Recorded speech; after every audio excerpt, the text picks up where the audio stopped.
Bonjour, aujourd'hui dans l'évangile de Saint Luc, nous voyons un Jésus qui entre dans un petit village et à l'entrée du village, là, il y a tout d'un coup 10 personnes qui sont dans leur bulle sociale un peu isolées de tout le monde, des lépreux, et ils viennent à la rencontre de Jésus. Ils viennent à sa rencontre, ils s'arrêtent devant Jésus, ils s'arrêtent à distance, dit le texte, et se mettent à lui crier. Vous connaissez le texte, hein, Jésus, Maître, prends pitié de nous. Ils sont lépreux.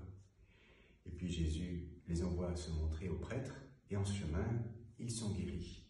Et un seul revient, et vient éperdu de reconnaissance, il se réapproche de Jésus totalement, et il vient lui rendre grâce, le remercier vraiment, pas simplement du bout des lèvres, mais en se prosternant devant lui avec tout son être. Je pense que ce texte nous invite tous à mettre davantage en œuvre l'action de grâce dans nos vies. Souvent, on fait les comptes de ce qui ne va pas. C'est normal, c'est bien. Mais on ne se rend pas compte de tout ce que l'on reçoit, et gratuitement. Et je pense que ça peut vraiment transformer nos existences si nous regardons attentivement ce que nous recevons, en fait, les uns des autres, mais aussi du Seigneur.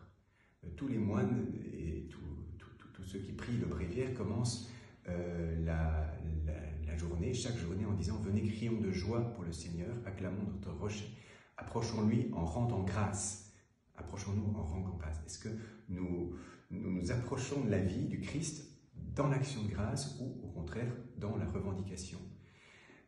Voilà, en tout cas je pense que c'est un point de conversion à laquelle le texte nous invite. Il y va de notre salut en fait, hein.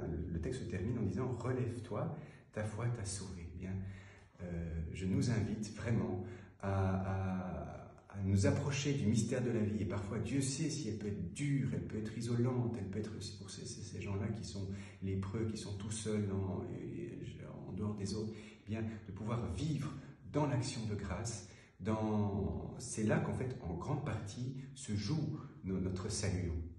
Merci, je vous souhaite à chacun cette bonne journée en rendant grâce avec vous pour cette nouvelle journée qui nous est offerte.